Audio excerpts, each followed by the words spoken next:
अस्सलामु अलैकुम वरहमतुल्लाहि वबरकातुहू। शहर नशीन पर तशरीफ़ फरमा गुजरात के मजलिस इत्तेहादुल मुस्लिमीन के सदर जनाब साबिर भाई साहब, मौलाना खलील अहमद साहब, मौलाना लातूरी साहब, मौलाना फरीद अशरफी साहब, गुजरात के मजलिस इत्तेहादुल मुस्लिमीन के मोतमद सैयद खुर्शीद साहब और सूरत के मजलिस इत्तेहादुल मुस्लिमीन के सदर वसीम कुरैशी साहब, मोअज़्ज़िज़ हाज़रीन इकराम, बुज़ुर्गान मिल्लत, मेरे गयूर नौजवान साथियों, इज़्ज़तदार माँ और बहनों, आप तमाम का बेहद शुक्रिया कि आपने अपना कीमती वक्त निकाल कर आज के इस जलसे में शिरकत की। मैं आपको शुरुआत में ये बात बताना ज़रूरी समझता हूँ कि ना सिर्फ ये पैगाम सूरत की आवाम तक पहुँचे बल्कि गुजरात की पूरे आवाम को और साथ ही साथ गुजरात में बीजेपी को भी, कांग्रेस पार्टी को भी और आप पार्टी को भी ये पैगाम पहुँचे कि आने वाले विधानसभा में इंशाअल्लाह ताला मजलिस इत्तेहादुल मुस्लिमीन पूरी ताकत के साथ गुजरात के असम्बली इंतखाबात में इलेक्शन लड़ने की पूरी तैयारी कर रही है। और आज आप लोगों का फ़कीदुल मिसाल, खैर मुक़द्दम और फिर यहाँ पर हज़ारों की तादाद में जमा होना इस बात का पैगाम देता है कि इंशाअल्लाह ताला सूरत में भी मजलिस इत्तेहादुल मुस्लिमीन एक नया सियासी इनकलाब सूरत की सरजमीन पर लिखने जा रही है। मेरे अजीज़ दोस्तों और बुज़ुर्गों, मैं आपको ये पैगाम देने आया हूँ कि हमारा वतन अजीज़ हो या गुजरात रियासत हो, इस लोकतंत्र में जब तक आप अपनी एक सियासी आवाज़ को नहीं पैदा करेंगे, आपके और हमारे मसाइल हल होने वाले नहीं हैं। आप याद रखिए मेरी इस बात को कि जमहूरियत की तल्ख़ हकीकत ये है कि जब तक आपके पास आपके वोट से आपके नुमाइंदे कामयाब नहीं होंगे, आपके मसाइल हल नहीं किए जाएंगे। अगर गुजरात में और वतन अजीज़ भारत में अल्पसंख्यक समाज के मुसलमानों को इस बात की शिकायत है कि हम पर जुल्म होता है, हमको दबाया जाता है, हमको बेजा जेलों में डाल दिया जाता है, हमको कारोबार से महरूम कर दिया जाता है, हमारे घरों को और हमारे कारोबार की जगहों को बुलडोज़र से तोड़ दिया जाता है, तो याद रखिए आपको एक सियासी ताकत बनना है। मैं आपको खुलकर कह रहा हूँ कि सिर्फ मज़म्मती बयानात से मसलों का हल नहीं निकलता, सिर्फ जज्बाती तकारीर से आपकी बीमारी का इलाज नहीं निकलता, सिर्फ नारों से आपकी आवाज़ और आपके मसाइल हल नहीं होते। जमहूरियत में अगर आप इस बात को तय कर लेंगे कि अब हम मुत्तहिदा तौर पर अपना एक एक वोट अपनी पार्टी के नुमाइंदों के हक़ में डालेंगे, तो तभी जाकर आपकी आवाज़ को सुना जाएगा। सूरत की सरजमीन से मुझे आपके दरमियान में खड़े होकर बात करने का मौका अल्लाह ने फराहम किया। बताइए आज उन गरीब ठेला बंडी पर कारोबार करने वालों को उनकी बंडियों को हटाया गया क्योंकि वो अंडा बेचकर अपनी कमाई कमाते थे। उन गरीब बंडियों को हटा दिया गया जिन पर कोई चिकन बनाता था तो कोई मटन बनाता था, मगर हुकूमत ने ये कह दिया, हुकूमत ने ये कह दिया कि नहीं नहीं, तुम बंडी पर अंडा और मटन नहीं बेच सकते, तुम बंडी पर सिर्फ तरकारी बनाकर बेच सकते हो। मेरे अजीज दोस्तों और बुजुर्गों, ये संविधान के खिलाफ है, ये भारत के कॉन्स्टिट्यूशन के खिलाफ है। अगर सूरत में यहाँ पर आपके नुमाइंदे होते तो इस हरकत के खिलाफ, इस गलत फैसले के खिलाफ आवाज़ उठाते, बीजेपी के जुल्म के खिलाफ आवाज़ उठाते। मगर आज आप देखते हैं कि गरीब तो महरूम हो गया अपने कारोबार से, मगर कोई आवाज़ नहीं उठती है। मेरे अजीज़ दोस्तों और बुजुर्गों, मेरे गयूर नौजवान साथियों, याद रखो आप मेरी इस बात को, जब तक आप एक सियासी ताकत नहीं बनेंगे आपके मसाइल हल होने वाले नहीं हैं। गुजरात में आज मुसलमान 11% हैं और पटेल बरादरी के लोग भी करीब करीब उतनी उनकी आबादी है। मगर आखिर क्या वजह है? मैं गुजरात के मुसलमानों को पैगाम दे रहा हूँ कि आखिर क्या वजह है कि पटेलों की आबादी मुसलमानों की आबादी के बराबर है, मगर असम्बली में उनकी नुमाइंदगी करीब 44 है और मुसलमान के सिर्फ 3 MLA जीत कर जाते हैं। सोचो गुजरात के मुसलमानों, अगर आप एक तारीख बनाना चाहते हैं तो मैं आपसे अपील करने आया हूँ, इल्तिजा करने आया हूँ, गुजारिश करने आया हूँ कि एक हो जाओ, अपने अपने इख्तलाफात को बाजू रखो। मसलक चाहे तुम्हारा कुछ भी हो, बराबर अपने मसलक पर चलो, मगर अगर इत्तेहाद के मज़ाहरे नहीं करोगे तो याद रखो जिस तरह उन बंडियों को हटा दिया गया, कहीं ऐसा ना हो कि तुम्हारी तारीख और तुम्हारी तहजीब को मिटा दिया जाए। अगर मसलक को जिंदा रखना है, शनाख्त को जिंदा रखना है तो सियासत में हिस्सा लेना पड़ेगा। और सिर्फ यह कह देंगे कि नहीं हम दुआ कर देंगे तो याद रखो सिर्फ दुआओं पर इक्तफा करने से कुछ नहीं होता, दुआ भी करना है और मैदान कारसाज में उतरकर अपने दुआओं के असर को देखना है। रसूलुल्लाह सल्लल्लाहु अलैहि वसल्लम ने मिंबर से भी खिताब किया और अहद के मैदान में अपने दंदाने मुबारक को शहीद करवाया। हक और बातिल की जंग में इमाम हुसैन ने अपनी जान के नजराने पेश कर दिए ताकि हक को कामयाबी हो सके। अगर आप सिर्फ सोचते रहेंगे कि कैसे होगा क्या होगा, मेरे अजीज दोस्तों और बुजुर्गों, एक मर्तबा आप मजलिस इत्तेहादुल मुस्लिमीन को मजबूत करिए, सियासत में हिस्सा लीजिए। याद रखिए किसी शायर ने बड़ा खूब कहा था कि जुदा हो दीन से सियासत, जुदा हो दीन से सियासत तो रह जाती है चंगेजी। अगर चंगेजी का खात्मा करना है तो सियासत में हिस्सा लेना है, अगर जालिम के जुल्म को रोकना है तो सियासत में हिस्सा लेना है, अगर वक्त के फिरौन और नमरूदों को रोकना है तो अपनी सियासत में हिस्सा लेकर अपने इत्तेहाद की ताकत पर अपने नुमाइंदों को कामयाब और कामरान कराना है।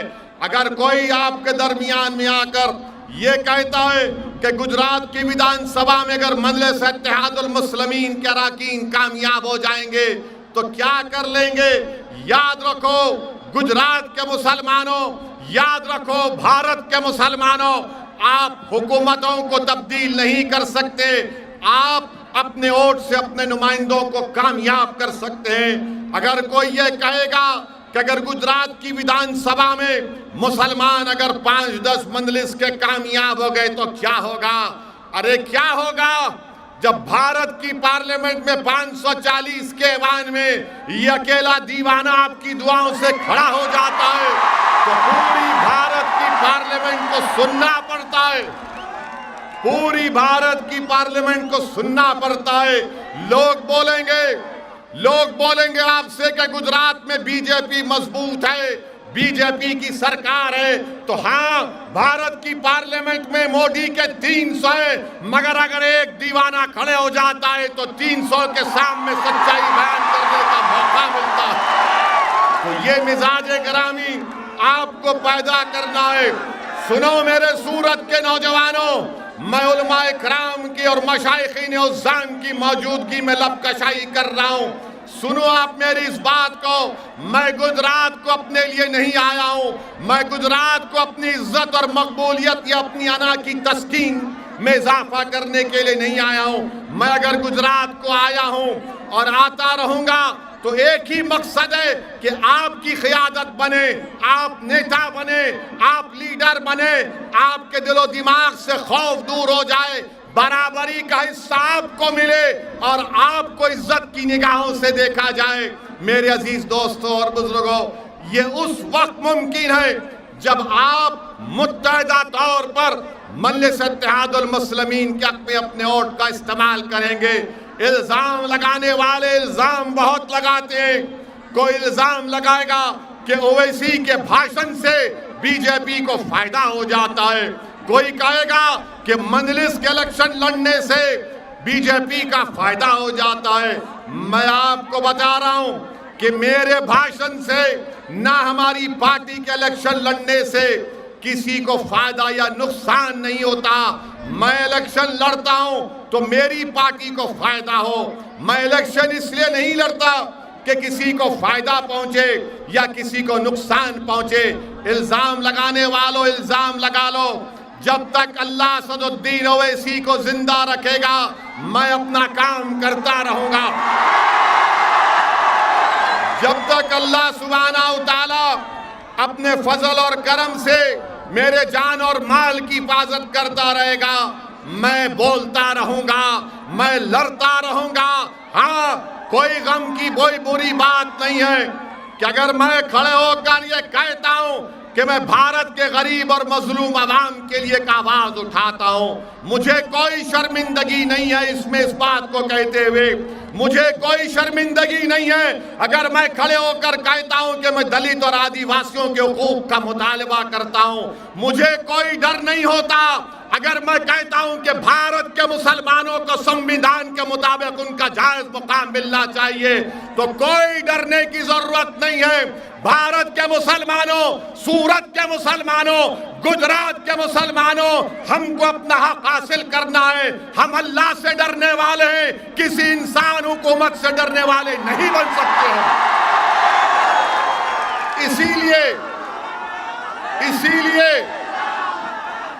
इसीलिए आपसे अपील करने आया हूं कि आज आपको अपने इत्तेहाद की ताकत पर अपनी एक सियासी आवाज को मजबूत करना है।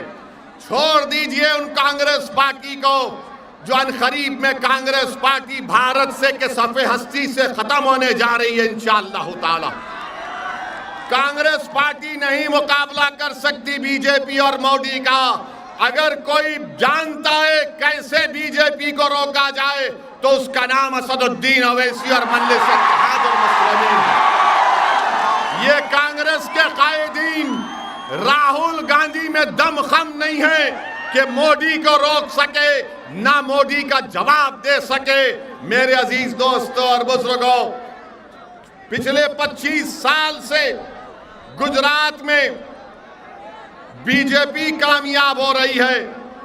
मजलिस इलेक्शन नहीं लड़ी तो कैसे बीजेपी कामयाब हो रही है?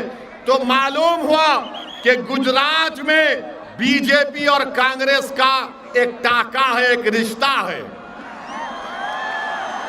अगर आप कांग्रेस को वोट देंगे तो वो जीत कर बीजेपी के पास चले जाएंगे।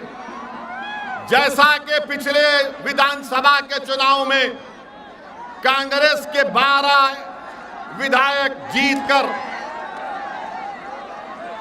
जिस तरह असेंबली के इलेक्शन के बाद कांग्रेस के 12 विधायक जीतकर बीजेपी में चले गए, मोदी के गोद में बैठकर चाय पीना शुरू कर दिए, मगर आज हम पर इल्जाम लगाया जाता है कि मजलिस इत्तेहाद मुस्लिमीन के इलेक्शन लड़ने से यहां पर इनका फायदा होगा या इनका नुकसान होगा। मेरे अजीज दोस्तों और बुजुर्गों, थोड़ी देर के लिए इत्मीनान के साथ मैं आपके जज्बात की कदर करता हूं और आपसे अपील करूंगा कि 15-20 मिनट के लिए आराम से मुझे जो कहना है, मुझे जो पैगाम देना है उसको सुन लीजिए। तो मेरे साथ दुरूद शरीफ पढ़िए कि अल्लाहुम्मा सल्ली अला सय्यदिना मुहम्मद अब्दिका रसूलिका नबी उम्मी व आलिहि सहाबे सल्लिम। नारा लगाइए मेरे साथ, नारे तकबीर, नारे तकबीर। मेरे अजीज दोस्तों और बुजुर्गों, जो दूसरी बात मैं आपके सामने रखना चाह रहा था वो ये है कि आज हमारे वतन अजीज में, हमारे मुल्क भारत में हर चीज को ये इल्जाम लगा दिया जाता है कि ये हुआ तो मुसलमानों की तरफ से हुआ, अगर ये गलत हुआ तो मुगलों की वजह से हुआ। हम उनको बताना चाह रहे हैं, बीजेपी और आरएसएस के लोगों को, मैं सूरत की सरजमीन से देश के प्रधानमंत्री नरेंद्र मोदी को एक पैगाम देना चाहता हूं, और ये बात साफ और वाज़े तौर पर, ओ भाई रुक जाओ, साफ और वाज़े तौर पर कहना चाहता हूं कि कहा जाता है कि मुगलों की बात करते हैं। अरे भारत का मुसलमानों का मुगलों से कोई ताल्लुक नहीं है, याद रखो। हमारा ताल्लुक उन लोगों से है जो अहले दिल थे, सूफी थे, जिन्होंने इस्लाम को भारत को लाया। अगर भारत में पहली मस्जिद मुगलों ने नहीं बनाई थी, भारत में पहली मस्जिद अगर बनाई गई तो केरला में बनाई गई थी। वो बादशाह थे, बादशाह दीन का नहीं होता, आलिम दीन का होता है। सूफी जो होता है उसका ताल्लुक दीन से होता है।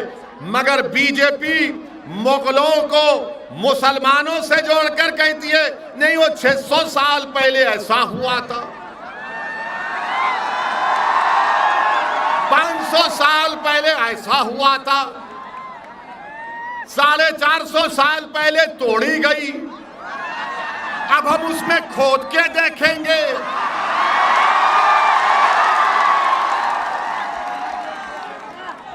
आप बताइए, भारत की तारीख क्या मुगलों से शुरू होती है?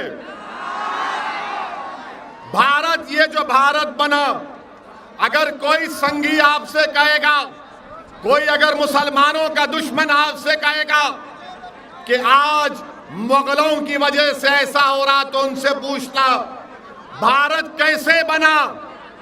50,000 साल पहले अफ्रीका से लोग भारत को आए थे। कितने साल पहले? 50,000 साल पहले।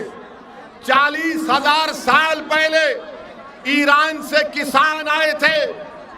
30,000 साल पहले स्टीप से लोग आए थे, स्टेप से लोग आए थे। इसके बाद लोग आते गए तो भारत बना। मगर बीजेपी को अगर कोई नजर नहीं आता, खाली मुगल नजर आता है इनको। अब आप बताइए कि क्या बादशाह अशोका ने लोगों का कत्ल नहीं किया? बादशाह अशोका ने हजारों लोगों का कत्ल किया।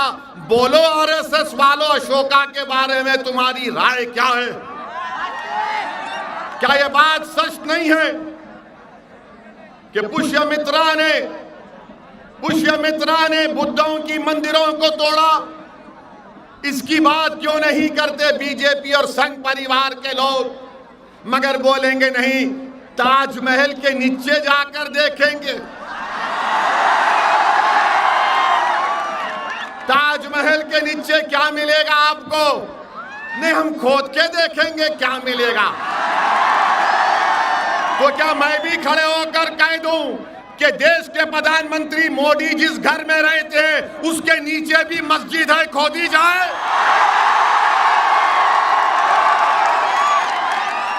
अगर तुम्हारी आस्था है तो मेरी आस्था नहीं है। क्या मोदी की आस्था ओवैसी की आस्था से बढ़कर है या बराबर है? बताओ आप। ये देश आस्था पर नहीं चलता मोदी जी। ये देश चलेगा तो संविधान पर चलता था और चलता रहेगा। भारत का मुसलमान किराएदार नहीं है, हिस्सेदार है। आप ले जाकर मुगलों से मिलाते हैं। अरे मुगलों से हमारा रिश्ता नहीं था। वो मुगल जितने बादशाह थे उनकी बीवियां कौन थी? किससे शादी की थी उन्होंने? क्या उसका जिम्मेदार आप मुझे बनाएंगे? आप जाके पूछो औरंगजेब से मुझे क्या करना है। अब जाके पूछो अकबर से, जहांगीर से, शाहजहां से। और क्या मोदी जी, क्या आपने बहादुर शाह जफर की खबर पर फूल नहीं चढ़ाए थे? हमको जिम्मेदार, हाँ मुगल अगर जिम्मेदार है तो यकीनन औरंगजेब जिम्मेदार है पेट्रोल की कीमत का। अकबर जिम्मेदार है बेरोजगारी का और शाहजहां जिम्मेदार है कीमतों में जो इजाफा हो रहा है। अब खुश हो गए बीजेपी वालों, हमने मुगलों को जिम्मेदार करार दे दिया, पेट्रोल का जिम्मेदार। कीमत अगर पेट्रोल की बढ़ गई मोदी जी तो औरंगजेब जिम्मेदार, नौजवान को नौकरी नहीं है तो अकबर जिम्मेदार, कीमतें बढ़ रही तो शाहजहां जिम्मेदार। ये जिम्मेदारी हम देने तैयार हैं। मगर अशोका को क्यों भूल गए, पुष्यमित्रा को क्यों भूल गए? इनके बारे में भी बोलना चाहिए ना। नहीं बोलेंगे तो आपको खुलकर कहना है कि हमारा ताल्लुक मुगलों से नहीं है। हाँ, वो बादशाह थे जो मुल्क पर हुकूमत किए, जिस तरह अशोका ने किया, जिस तरह कृष्णदेवराया ने किया, जिस तरह पुष्यमित्रा ने किया, उन सब ने किया, चंद्रगुप्त मौर्य ने किया। मगर आप ये मुगलों के पीछे पड़ गए और मुगलों को हमसे जोड़ते हैं। सुनो, अगर भारत का मुसलमान का किसी से ताल्लुक है, उसका ताल्लुक है अल्लामा फजल खैराबादी रहमतुल्लाह अलैह से। वो अल्लामा फजल खैराबादी जो काले पानी की सजा काटी और अपनी जान की अजीम कुर्बानी दे दी। सुनो संगियो, अल्लामा फजल खैराबादी ने अंग्रेजों से माफी की भीख नहीं मांगी। हमारा ताल्लुक है तो जौहर बरादरान से है, हमारा ताल्लुक है तो मौलाना अबुल कलाम आजाद से है, हमारा ताल्लुक है तो उन रेशमी रुमाल की तहरीक चलाने वाले महमूद अल हसन साहब से है, हुसैन अहमद मदनी से है, हमारा ताल्लुक किसी से है तो माल्टा की जेल में मुसीबत और मसाइब के मुश्किलात को सामना करने वालों से। अरे मुगलों को लाकर हमारे गले में क्यों बांध रहे हो? आप बांध लो। भारत की आजादी में सबने हिस्सा लिया था और इसीलिए जब मुल्क आजाद हुआ तो हमने यह फैसला लिया कि हम तारीख में नहीं जाएंगे बल्कि हम तारीख बनाएंगे भारत के लिए। हम तारीख में नहीं जाएंगे, हम तारीख बनाएंगे भारत के लिए। मगर आज क्या हो रहा है कि नहीं, वो ज्ञानवापी की मस्जिद आपकी नहीं है। अरे बाबरी मस्जिद चले गई तो क्या आप ज्ञानवापी भी जाने देंगे? आप बोलो, अहद लोगे कि मस्जिदों को आबाद करोगे? नौजवानों, क्या तुम अहद लोगे कि अब तुम मस्जिदों को आबाद रखोगे? क्या जिस तरह जुमे में नमाज पढ़ते उस तरह फजर में पढ़ोगे? तो क्या कल सुबह जाकर मस्जिदों को और चकाचक भर दोगे? अगर हम मस्जिद की हिफाजत नहीं करेंगे तो कौन करेगा? और जब ज्ञानवापी मस्जिद का मसला उठा तो क्या कांग्रेस ने बोला? क्या बोला कांग्रेस ने? क्या राहुल गांधी ने बोला? क्या आम आदमी पार्टी के केजरीवाल ने बोला? किसने बोला? फिर क्या नाम था बोलने वाले का? क्या नाम था बोलने वाले का? क्यों बोला वो? इसलिए कि भारत का ये हिस्सा है, संविधान का हिस्सा है, 91 का कानून है और कोई मस्जिद को, मंदिर को हाथ नहीं लगा सकता। मेरे अजीज दोस्तों और बुजुर्गों, अगर आप 10 मिनट है हमारी बात सुन लीजिए, आराम से बैठिए, एक नारा लगाइए, नारे तकबीर। मेरे अजीज दोस्तों और बुजुर्गों, बीजेपी गुजरात में डिस्टर्ब्ड एरियाज एक्ट का कानून बनाया। डिस्टर्ब्ड एरियाज एक्ट का कानून बनाया और आपके सूरत में, अथवा में, सलाबतपुरा में, हेलो हेलो, मोदी जी को बोले तो माइक भी डर रहा उनसे, मगर हम नहीं डरते, हम सिर्फ अल्लाह से डरने वाले। तो मैं आपसे कह रहा था, डिस्टर्ब एरियाज एक्ट सलाबतपुर में, चौक बाजार में, शहीदपुर और लाल चौक में अब तक 2017 से डिस्टर्ब एरियाज एक्ट लगा दिया गया। 2002 से अल्हम्दुलिल्लाह सूरत में कोई फसाद नहीं हुआ। मजलिस इत्तेहादुल मुस्लिमीन इस बात का मुतालबा करती है कि गुजरात से डिस्टर्ब एरियाज एक्ट को ख़त्म किया जाए। और आप जानते हैं कि सूरत के मजलिस के सदर ने सर अरे सर रुक जाइए।